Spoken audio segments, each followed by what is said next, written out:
Most couples don't struggle because they don't talk. They struggle because they keep having the same conversation, just with different words. The topics change. The tone shifts. The timing varies. But the outcome remains familiar. Nothing moves forward. This is why many people feel exhausted after conversations that were meant to bring clarity. They spoke honestly. They explained themselves. They listened, at least as much as they could. And yet, something essential was missed. Conversations go in circles when they are addressing content instead of position. Content is what is being discussed. Position is where each person is speaking from emotionally.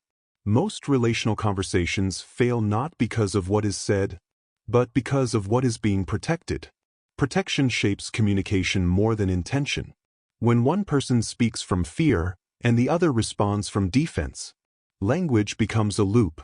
Explanation meets resistance. Clarification meets counter-clarification. Truth meets interpretation.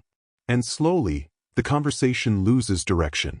People begin to argue around the issue instead of through it. This is where circular conversations are born. Each person leaves feeling unheard, while believing they explained themselves clearly. The problem is not expression. It is orientation. Conversations stall when both people are trying to be understood before they are willing to understand. This does not mean either person is selfish. It means both are guarded. Guarded people communicate differently. They listen for threat. They respond to tone. They prepare answers while the other is still speaking. Listening becomes strategic instead of receptive. Faith speaks often about hearing, but hearing is not the same as waiting for your turn. True listening requires emotional safety. Without safety, conversations become negotiations. Who is right? Who is responsible? Who should change first? Negotiation keeps score. Connection does not. Another reason conversations go in circles is emotional substitution. When deeper feelings feel unsafe, people substitute safer ones. Fear becomes frustration. Hurt becomes anger. Disappointment becomes criticism.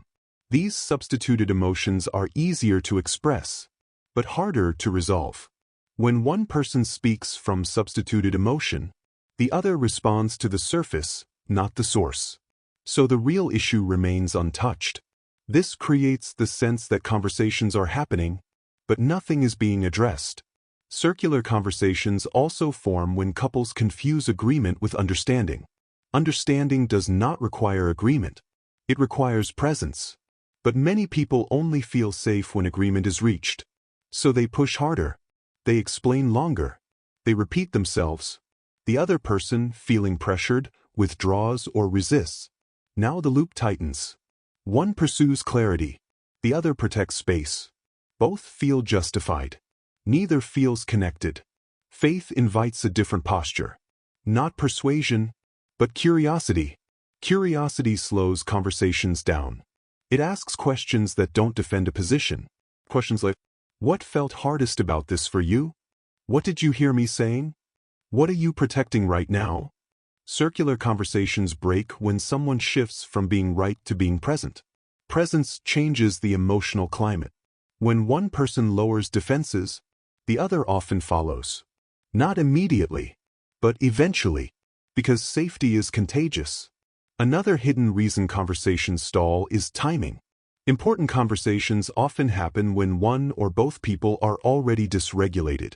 Fatigue, stress, distraction. Under these conditions, even good intentions fail. Words land heavier. Tone sharpens. Patience shortens. The conversation becomes reactive instead of reflective. Faith does not call for constant confrontation. It calls for wise engagement. Wisdom knows when to pause and when to press in. Circular conversations also persist when repair is skipped. Repair sounds like acknowledgement, not explanation. I see how that affected you. I understand why that hurt. That makes sense. Without repair, conversations feel unfinished. People may move on outwardly, but something remains open internally. That open space invites repetition, because the body remembers what the mind bypassed. This is why issues resurface unexpectedly, not because they were unsolvable, but because they were unresolved. The work between two people is not to eliminate disagreement, but to create safety inside it. Safety does not mean comfort. It means honesty without punishment. When safety increases, conversations deepen. When safety decreases, conversations circle. If you find yourselves repeating the same conversations, don't ask, "Why won't this change?" Ask, "What is being protected here?" Protection reveals fear. Fear reveals what needs care. Before you speak again, notice your posture. Are you trying to be understood, or are you willing to understand? Are you defending a position, or inviting connection?